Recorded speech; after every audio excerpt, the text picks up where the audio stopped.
blood pooling on cracked linoleum. A frantic heartbeat. Two silent babies bundled against a stranger's chest. When Aara locked the diner doors that stormy Tuesday, she expected to count tips and go home.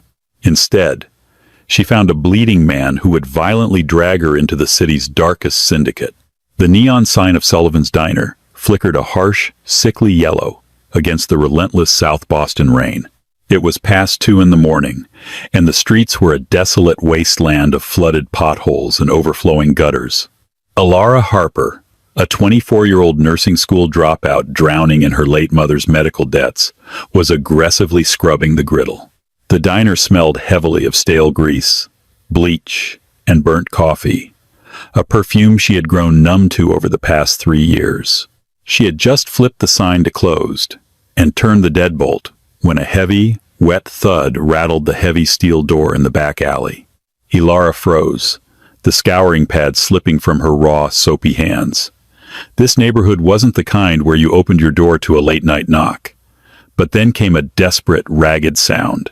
It wasn't a knock. It was a body sliding down the metal frame, accompanied by a faint, muffled whimper. Grabbing the heavy iron fire poker from beside the old wood-burning pizza oven, Aara crept toward the back corridor. She unlocked the deadbolt and pulled the door open just an inch. A man fell inward, crashing onto the cracked linoleum floor in a heap of soaked wool and dark crimson. Aara gasped, leaping backward. He was massive, easily over 6 feet, clad in what used to be a beautifully tailored charcoal suit, now ruined by the torrential rain and the staggering amount of blood pouring from his side. His breathing was a wet, shallow rasp. Hey, you can't be here," Aara stammered, her heart hammering wildly against her ribs. She reached into her apron for her phone. "I'm calling an ambulance." "No cops. No hospitals," the man ground out, his voice a gravelly, terrifying growl that froze Alara's fingers on the keypad. He forced himself onto his knees, fighting gravity and blood loss, and that was when Aara saw it. Strapped tightly to his broad chest was a heavy-duty, double baby carrier. Inside, swaddled in what looked like a shredded cashmere topcoat, were 2 infants. They couldn't have been more than 6 months old. Their faces were pale, their dark eyes wide with an unnatural, terrified silence. They weren't crying. They were in shock. "Please," the man choked out, his dark, stormy eyes locking onto hers. The sheer, terrifying intensity in his gaze made Alara's breath catch. "Hide them." Suddenly, the harsh glare of halogen headlights swept across the alleyway walls outside. Tires screeched over the wet asphalt at the end of the block. Someone was looking for him. Aara didn't have time to think. She didn't have time to weigh the morality of harboring a gunshot victim. The maternal, protective instinct she had nurtured during her years in the trauma ward kicked in. "Get up," she hissed, grabbing him under his massive shoulder. "Come on, get up." With a stifled groan of agony, the man used her leverage to push himself up. Aara dragged him out of the kitchen and into the dry storage pantry. She shoved him gently onto a stack of empty potato sacks just as the heavy rumble of an SUV idled right outside the alley door. Aara sprinted back to the kitchen, grabbed a mop, and frantically swiped at the trail of blood on the linoleum, slathering the floor in strong-smelling bleach. She killed the main kitchen lights and dropped to a crouch behind the counter. Outside, heavy boots splashed in the puddles. The doorknob rattled aggressively. "Check the perimeter." He couldn't have gone far with the dead weight. A muffled, commanding voice barked through the steel door. Aara held her breath, her nails digging into her palms. After what felt like an eternity, the boots retreated, the SUV doors slammed, and the vehicle peeled away into the night. Exhaling a shaky breath, Aara grabbed the diner's industrial first aid kit and hurried back to the pantry. The man was leaning against a rack of canned peaches, his eyes closed, his breathing labored. He had managed to unbuckle the carrier, and the twins were resting on his lap. One of them, a boy with a tuft of jet-black hair, let out a soft, whimpering sound. "Let me see the wound," Aara commanded, shedding her diner persona and slipping seamlessly into her old medical training. The man opened his eyes. They were a piercing, icy blue, striking against his olive skin and dark hair. "Who are you?" he rasped. "The girl who just saved your life. Now, take off the jacket." He hesitated, then painfully shed the ruined suit jacket and the soaked dress shirt beneath. Aara swallowed hard. His torso was a map of raw muscle and intricate, dark tattoos, but her eyes locked onto the bullet hole just below his right ribs. The exit wound was clean, meaning the bullet hadn't bounced around his internal organs, but he was losing blood fast. "I need to pack this, and it's going to hurt like hell," she warned, opening a bottle of rubbing alcohol. "Do it," he grunted, wrapping his massive hands around the edges of the wooden shelving unit. Aara worked quickly, pouring the alcohol directly onto the wound. The man didn't scream. The muscles in his jaw merely feathered, and his grip on the wood snapped a piece of the shelf clean off. She packed the wound with sterile gauze, binding his ribs tightly with medical tape to apply pressure.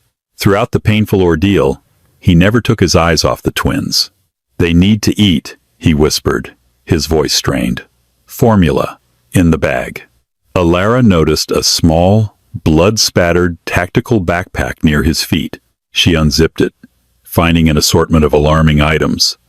Stacks of $100 bills bound in rubber bands, a heavy, matte black handgun, and, incongruously, a tin of baby formula and 2 plastic bottles.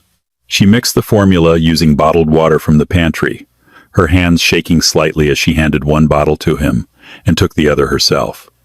She knelt beside him, lifting the little girl into her arms. The baby latched onto the bottle instantly, her tiny hands gripping Alara's fingers. "What are their names?" Aara asked softly, the surreal nature of the situation finally crashing over her. "Leo and Stella," the man replied, feeding his son with a surprising, gentle dexterity that contrasted sharply with his lethal appearance. "I'm Aara," she said. "Jack," he offered, though the hesitation in his voice told her it might be a lie. "Well, Jack, you're losing too much blood to go back out into that storm. But you can't stay in my pantry. The morning shift cook arrives at 5 a.m. Jack looked up, his icy eyes calculating. "Where do you live?" "Upstairs," Aara said, instantly regretting it. "There's an apartment above the diner." Jack reached into his bag, pulling out 2 thick bundles of cash, at least $20,000. He tossed them onto the flour sacks beside her. "I need 48 hours, Aara. No doctors, no cops, just a locked door. Let us stay, and there's more where that came from." Aara stared at the blood-stained money. It was enough to pay off her mother's debt. It was enough to escape the diner. But looking at the gun in his bag and the bullet hole in his side, she knew taking that money meant crossing a line she could never uncross. She looked down at little Stella, who had fallen asleep against her chest, her soft breaths warming Alara's neck. 48 hours, Aara agreed, her voice barely a whisper. "Then you're out." Getting a bleeding, 220-pound man and 2 infants up a narrow, creaky exterior fire escape in the pouring rain was a nightmare Aara would never forget. By the time they reached her second-floor apartment, Jack was practically unconscious, leaning entirely on her frame. She shoved the door open, kicked it shut behind them, and locked the 3 deadbolts she had installed herself. Her apartment was tiny, a single bedroom, a cramped living room with a faded floral couch, and a kitchenette that smelled permanently of old cinnamon. She guided Jack to her bed, laying down a plastic shower curtain and some old towels first to protect the mattress. He collapsed onto it, immediately passing out from exhaustion and blood loss. Aara didn't sleep. She spent the remaining hours of the night in the living room, setting up a makeshift crib and a laundry basket lined with soft blankets for Leo and Stella. The twins were remarkably resilient, falling into a deep slumber the moment they were warm and dry. As dawn broke, casting a gray, dreary light through the rain-streaked windows, Aara sat in an armchair, watching the sleeping babies. She felt a profound, aching sorrow for them. What kind of world were they born into? A sharp gasp from the bedroom snapped her to attention. Aara rushed to the doorway. Jack was awake, bolted upright in the bed, his chest heaving. In his hand, pointed directly at her chest, was the heavy black handgun from his bag. Aara froze, her hands flying into the air. "Hey, it's me. Aara, you're in my apartment." Jack blinked rapidly, the confusion and hostility in his eyes slowly receding. He lowered the weapon, wincing as the movement pulled at his stitched side. He dropped his head into his free hand, letting out a long, ragged sigh. "The kids?" he demanded. "Asleep in the living room," Aara said, her voice trembling slightly. "Put the gun away, Jack, please." He slid the weapon under her pillow, his eyes scanning the small bedroom, assessing the window, the door, and the structural integrity of the walls. It was the paranoid sweep of a man who lived his life in a constant state of war. "I need to make a call," he said, swinging his legs over the side of the bed. He winced, a hiss of pain escaping his teeth. "You need to lie down before you tear my stitches," Aara scolded, her nurse persona overriding her fear. She walked over, gently but firmly, pushing his good shoulder until he lay back down. "I'll get you some water and painkillers." When she returned with ibuprofen and a glass of water, Jack was staring at the ceiling. "Who did this to you?" Aara asked, handing him the pills. Jack swallowed them dry before taking the water. "Someone I trusted. A man named Arthur Rossi." The name sent a phantom shiver down Aara's spine. She didn't know the criminal underworld, but living in Boston, everyone heard whispers. Rossi was a notorious name tied to extortion, dockland smuggling, and violence. "Why did he shoot you?" Aara asked. Jack's jaw tightened. "Because I'm a vulnerability. Because I wanted to change the rules of the business." He looked toward the living room doorway, his expression softening into something utterly vulnerable. "Because my wife died giving birth to them 3 weeks ago, and Rossi thought my grief made me weak. He tried to take the business. He tried to take my children to use as leverage against my loyalists." Aara stared at him, the pieces clicking together in her mind. She remembered the tattoo on his chest, a black falcon clutching a crown. She had seen that insignia on the evening news years ago during a massive FBI sweep. "You're not just a guy in a suit," Aara whispered, her eyes widening. "You're Dominic Jack Moretti. You're the head of the Moretti family." Jack's icy blue eyes locked onto hers, entirely devoid of warmth. "I told you, Aara. You were safer not knowing. You brought the Mafia into my house," she hissed, stepping back, suddenly feeling suffocated in her own apartment. "You brought Arthur Rossi's hitmen to my diner." "I brought a father trying to keep his children alive to your diner," Jack countered, his voice remarkably calm, but laced with a dangerous edge. "If Rossi gets his hands on Leo and Stella, he will kill them just to end the Moretti bloodline. I had nowhere else to go. I'm sorry." Before Aara could respond, a sudden, sharp pounding on the diner's front door downstairs echoed through the floorboards. It was 6 a.m. The diner wasn't open yet. Aara rushed to the living room window, peering through a crack in the blinds. Parked illegally in front of the diner were 3 black SUVs. 4 men in dark raincoats were standing on the sidewalk. One of them, a tall, slender man with a silver-tipped cane, was knocking on the glass door of the diner. "Rossi's men," Jack said. He had limped into the living room behind her, leaning heavily against the doorframe, his gun back in his hand. "That's Arthur's lieutenant, Dante." "They're going to break down the door," Aara panicked, looking at the twins in the laundry basket. "You have to go down there," Jack ordered softly. "What? Are you insane?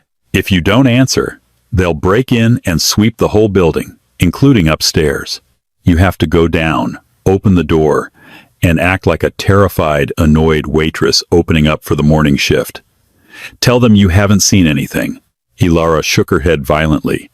"I can't lie to men like that. They'll know." Jack reached out, his large, warm hand gripping her shoulder. His thumb brushed against her collarbone. "Aara, look at me." She looked up into his intense blue eyes. "You saved my life last night. You are brave. Braver than half the men I employ. Go downstairs. Be rude. Be annoyed. Be a Boston local. I'm right up here, if anything goes wrong." He lifted the gun slightly. "I won't let them hurt you."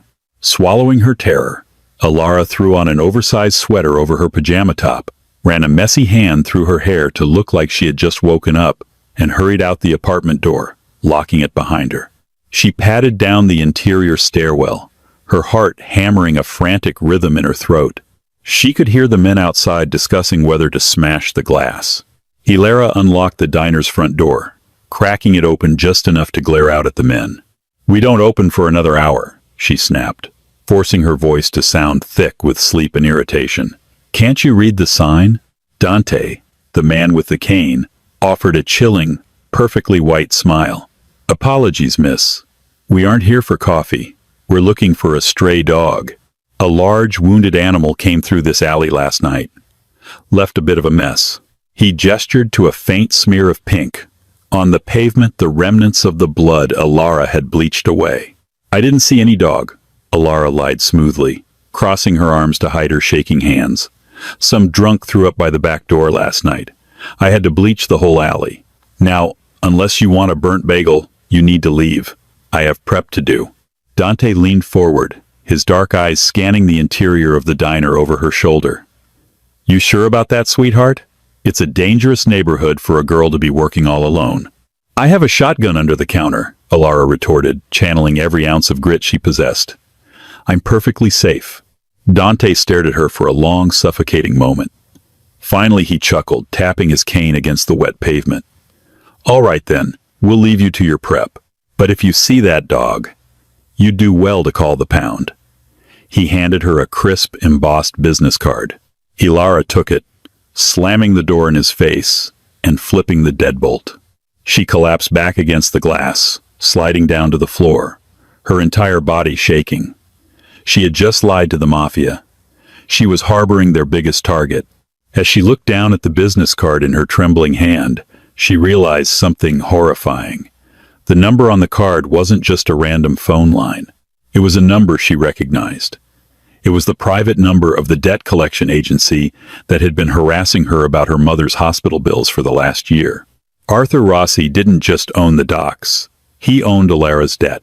Aara stood frozen in the narrow stairwell, the heavy embossed cardstock burning a hole in her palm. Apex Financial Solutions. It was the exact company that had been ruthlessly hounding her for the $84,000 in unpaid oncology bills from her mother's terminal stay at Brigham and Women's Hospital. For months, their automated calls and aggressive letters had been a daily torment. Her legs felt like lead as she climbed back up the stairs, the deadbolt of her apartment clicking shut with a terrifying finality. Jack was sitting on the edge of the mattress, his face pale and glistening with a cold sweat. He was attempting to rebandage his side with fresh gauze, his movements stiff and agonizing.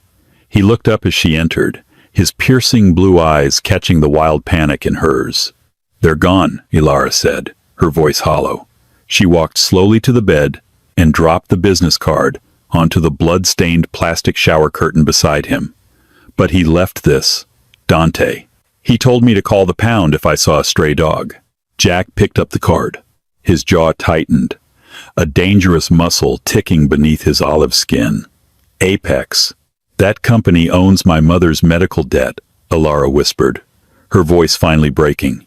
She sank into the worn armchair across from the bed, pulling her knees to her chest. "They've been threatening to garnish my wages, to take this apartment. Arthur Rossi doesn't just run the docks. He owns the people drowning in this city."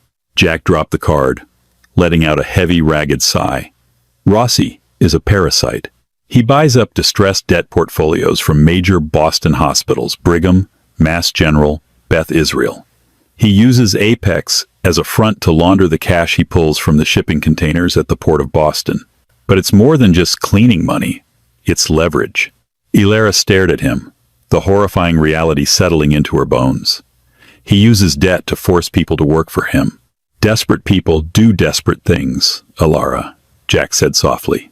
"A dock worker with a sick kid suddenly owes Apex $100,000. Next thing you know, he's looking the other way when Rossi's shipping containers bypass customs. A junior clerk at State Street Bank has a gambling debt bought by Apex. Suddenly, Rossi has access to offshore wire transfers." Jack leaned forward, wincing as his hand clutched his ribs. "When I took over the Moretti family 3 years ago, I wanted out of the human suffering business. My father built this empire on blood and extortion, but I spent 2 years restructuring. I moved our capital into legitimate real estate in the Seaport District, commercial development, and logistics. I wanted to legitimize the syndicate. But Rossi didn't want to go legitimate, Aara guessed, looking toward the living room where the twins were still sleeping soundly in the laundry basket. Rossi is old school. He saw my transition as a weakness. He saw my marriage as a distraction.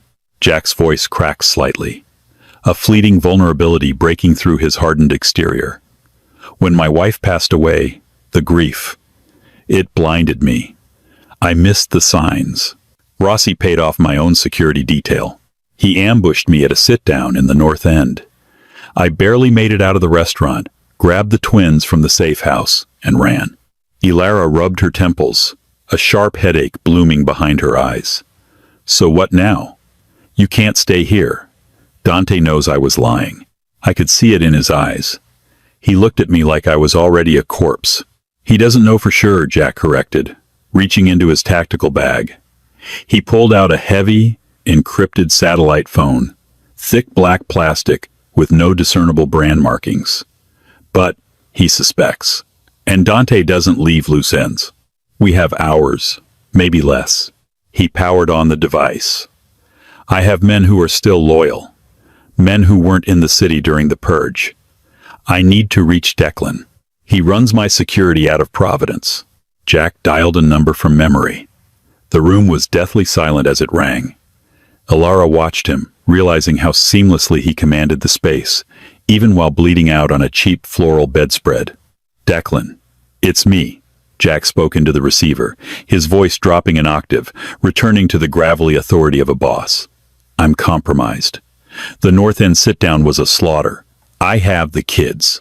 I took a round to the right flank, through and through, but I'm losing mobility. He paused, listening to the voice on the other end. South Boston, a diner on D Street. I need an extraction team. Heavy, blacked out. Jack looked at Aara, his eyes narrowing slightly. Bring a secondary vehicle. I have a civilian with me. Aara's head snapped up. What? No. I'm not going with you. Jack held up a hand, silencing her. 45 minutes, Declan. If you aren't here by then, assume I'm dead. He hung up and tossed the phone onto the bed. Are you insane? Aara hissed, standing up. I saved your life. I lied to the Mafia for you.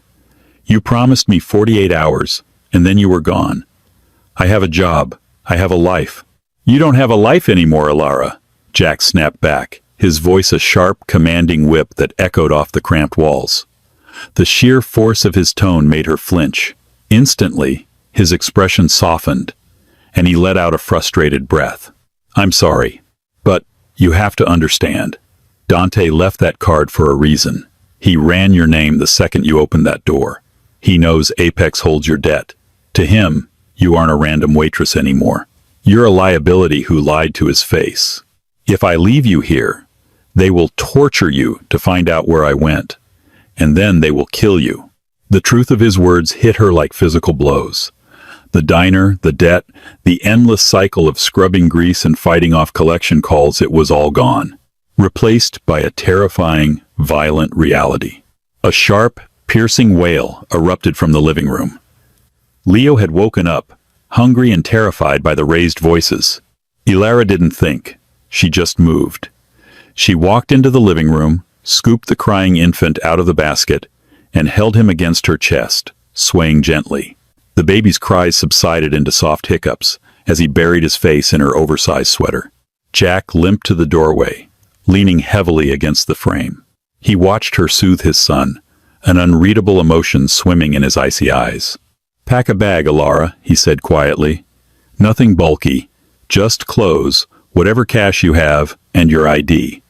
We have 30 minutes before Declan gets here.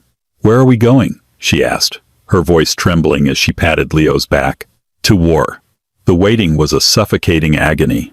Aara packed a battered duffel bag with her meager belongings. 3 pairs of jeans, her mother's silver locket, and the last $200 she had saved in a coffee can. She shoved the remaining baby formula and bottles into Jack's tactical bag. It had been 35 agonizing minutes since Jack made the call. He sat perfectly still by the living room window, peering through a millimeter crack in the blinds, his heavy Glock 19 resting on his knee. The torrential rain had slowed to a miserable gray drizzle, cloaking the South Boston streets in a thick fog. "He's late," Aara whispered. "Traffic on the Mass Pike," Jack muttered, though the rigid tension in his broad shoulders betrayed his anxiety. Suddenly, the distinct crunch of heavy tires rolling over wet asphalt echoed from the street below. Jack's grip on the handgun tightened until his knuckles turned white. He watched intensely as two black Chevrolet Tahoes rolled to a stop, one across the street, the second blocking the back alley. "Is it Declan?" Aara asked, taking a step back. "Declan drives a Range Rover," Jack said, his voice dropping to a deadly, hollow whisper. "That's Rossi's crew. Dante didn't believe you."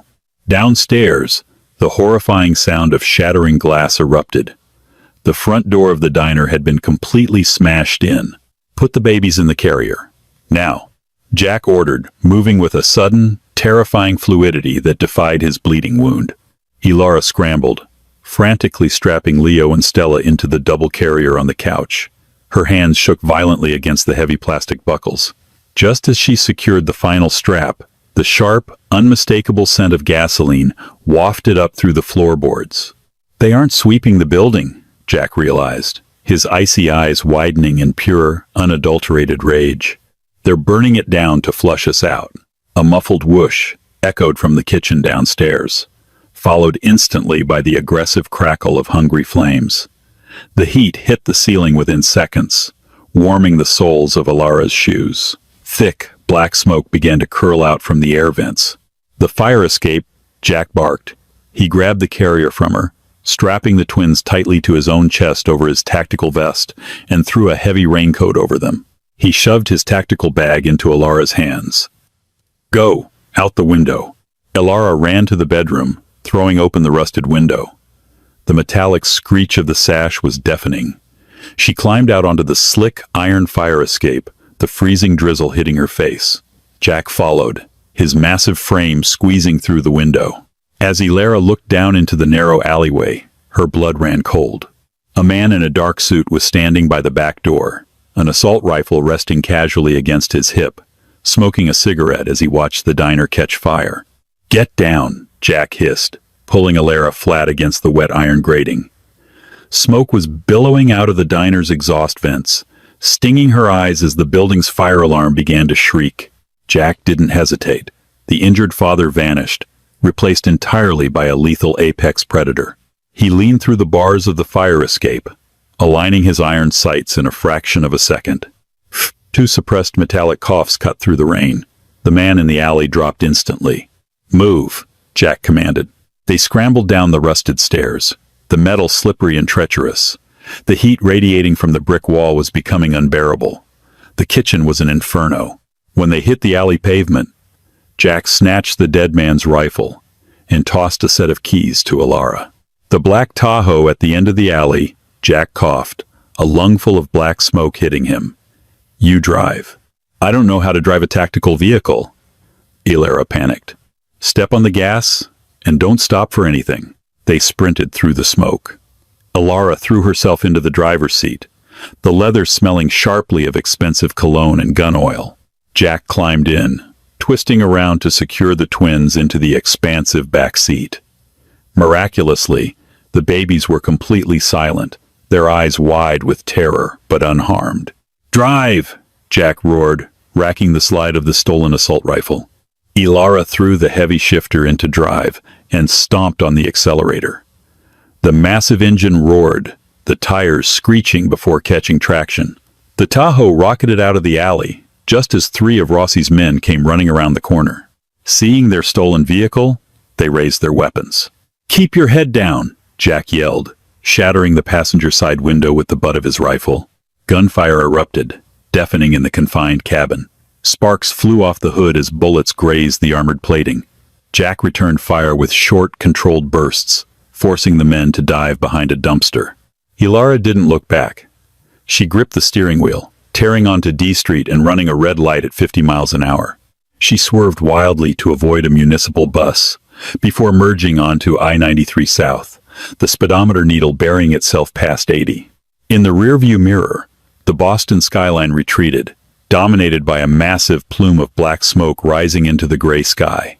Sullivan's diner, her apartment, the crushing medical debt, the only life she had ever known, was burning to ash. She glanced at Jack.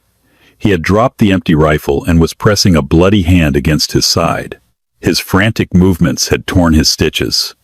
He looked exhausted, broken, but undeniably dangerous. "We need a new safe house," Aara said, her voice surprisingly steady. The terrified waitress was dead.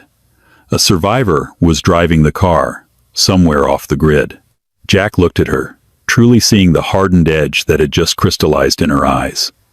"I know a place," he said quietly, leaning his head back against the blood-stained leather, "in the Berkshires. A hunting cabin that belongs to a ghost. Keep driving, Aara." The stolen Tahoe tore through the unrelenting darkness of the Massachusetts Turnpike, putting miles of rain-slicked asphalt between them and the burning wreckage of Alaara's old life. The silence in the heavy SUV was thick, punctuated only by the rhythmic swish of the windshield wipers and Jack's ragged, shallow breathing. In the back seat, the twins had finally surrendered to exhaustion. It took 2 hours to reach the Berkshires. Aara navigated the winding, treacherous curves of Route 7, the dense pine forests closing in around them like a fortress. Following Jack's weak, muttered directions, she turned onto an unmarked, unpaved logging road just outside the wealthy enclave of Lenox. 3 miles deep into the woods, the headlights illuminated a massive set of wrought iron gates embedded in high stone walls. A heavily armed man in tactical gear stepped out from a hidden guardhouse. He raised his rifle, blinding them with a mounted flashlight. Jack pressed a button on the center console, rolling down his shattered window. He leaned into the freezing rain, his face deathly pale. "Stand down, Russo. Open the gates." The guard's eyes widened in shock. He immediately lowered his weapon and barked into a shoulder radio. The heavy gates swung open, revealing a sprawling, Vanderbilt-era stone manor hidden entirely off the grid. Aara parked the battered, bullet-scarred Tahoe near the heavy oak front doors. Before she could even turn off the engine, the doors burst open. A team of men rushed out, accompanied by a sharp-featured woman with piercing blue eyes identical to Jack's. "Get him inside. We need the trauma kit now," the woman ordered, her voice cutting through the storm with absolute authority. As the men helped a semi-conscious Jack into the manor, the woman turned to Aara, who was frantically unbuckling the twins from the back seat. "Let me help you," the woman said, her tone softening instantly as she reached for Stella. "I'm Clara, Jack's sister." Aara paused, her hands trembling. Jack said this place belonged to a ghost. Clara offered a tight, bitter smile. "I died in a car crash off the Long Island Expressway 5 years ago to get out of the family business. Officially, I am a ghost. Come inside. You're freezing." The interior of the manor was a stark contrast to its cold stone exterior, warm, richly furnished, and bustling with highly disciplined security personnel. Aara was led to a luxurious guest suite, where she finally laid the sleeping twins in a massive plush bed. After a scalding hot shower that washed away the scent of gasoline and cheap diner bleach, she dressed in clean clothes provided by Clara's staff. When Aara finally descended the grand staircase, she found Jack sitting in a leather armchair in the library. His torso was professionally bandaged, an IV drip of fluids and antibiotics attached to his arm. Clara stood across from him, leaning over a heavy mahogany desk covered in satellite maps and encrypted laptops. "The diner is a total loss," Clara was saying as Aara entered the room. "Boston Fire Department put it out, but Rossi's men made sure nothing survived. The local news is reporting it as an electrical fire. No bodies were found." "Good," Jack rasped. The cold, calculating Mafia boss was gone, replaced by a man looking at her with a profound, terrifying gratitude. "Rossi is going to tear the city apart looking for us," Aara said, crossing her arms defensively. "And he owns my debt. He knows exactly who I am." Clara stopped typing on her laptop and looked up, exchanging a heavy, loaded glance with her brother. "About that," Clara said softly, turning a monitor so Aara could see it. "I've been tapping into the syndicate's financial mainframes, trying to figure out how Dante found you so fast. Arthur Rossi, didn't track Jack's blood trail to your diner, Aara. He tracked you. Aara froze. What? When Jack took over the Moretti family, he tried to legitimize our assets, Clara explained, her voice steady, but laced with regret. But you can't clean $1 billion empire overnight. Apex Financial Solutions, the debt collection agency ruining your life, was originally created by our father. It's a Moretti shell company. The air in the library seemed to evaporate. Aara stared at Jack, her heart pounding a frantic rhythm against her ribs. You own my debt?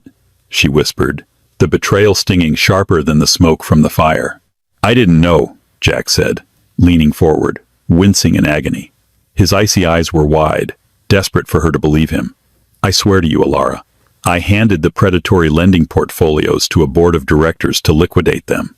But Rossi seized control of the board last month. When Dante was sweeping South Boston for me, they didn't just knock on random doors.